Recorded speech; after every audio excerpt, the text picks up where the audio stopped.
नमस्कार मंडळी, मी आज बनवणार आहे खोबऱ्याची कापं. त्याच्यासाठी आपल्याला मी 2 वाट्या खोबरे घेतलेले आहे. हे 2 वाट्या भरून घेतलेले आहे आणि 1 वाटी आपण साखर घेतलेली आहे. हे आपण आता पिठी साखर करून घेणार आहे. ह्याची मिक्सरला लावून त्याच्यातच वेलची टाकून पिठी साखर करून घेणार आहे. गॅसवर कढई ठेवलेली आहे, त्याच्यात थोडंसं तूप घातलेलं आहे. तो बघा पूर्ण कढईला लावून घेऊ.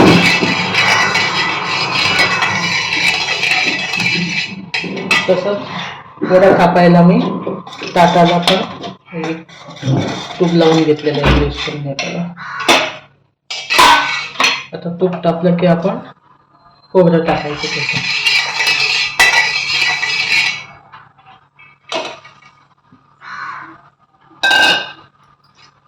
खोबरं आपलं परतून घ्यायचं. आता हे बघा थोडंसं परतून घेतलं, त्याचं मॉइश्चर कमी झालं.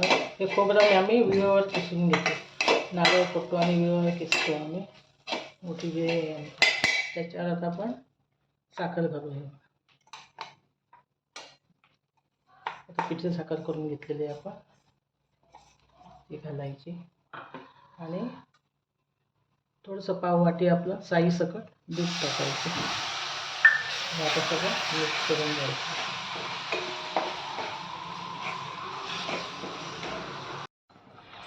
हे बघा असं पातळ झालेलं आहे. हे पूर्ण शिजून त्याचा पाव होईल जेव्हा होईपर्यंत आपण परतून घ्यायचं आहे. खूप छान तांबडी शुभ्र बर्फी होते. वेलची तर आपण पहिलेच घातले.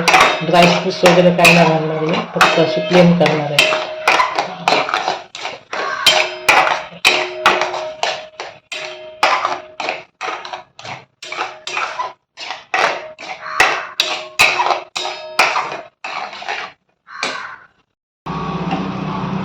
हे आता आपल्याला बघायचं, असं गोळी झाली ना हे समजायचं आपलं हे झालेलं आहे. आता गॅस बंद करायचा आणि आपल्याला ताटात थापून घ्यायचं आहे. आता आपलं हे झालेलं आहे बघा, गोळा झालेला आहे, गोळा होत आलेला आहे. हे बघा आता आपल्याला ताटात काढून घ्यायचं. छान गोळा झालेला आहे बघा.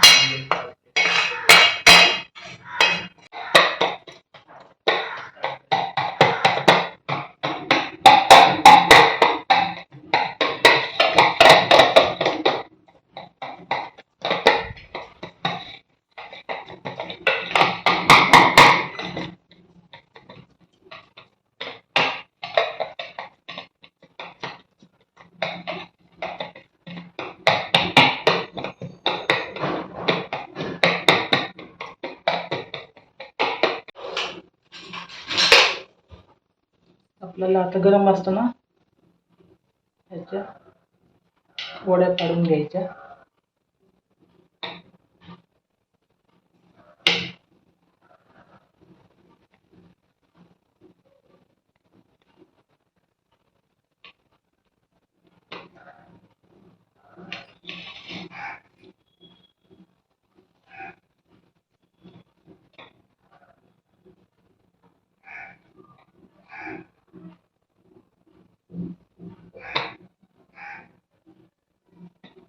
हे मिश्रण घट्ट झालं की मग वड्या पाडता येत नाही, म्हणून आपण वड्या पाडून घेतलेल्या आहेत. हे बघा आता आपल्या खोबऱ्याच्या वड्या तयार झालेल्या आहेत. आता मी हे काढून घेणार आहे.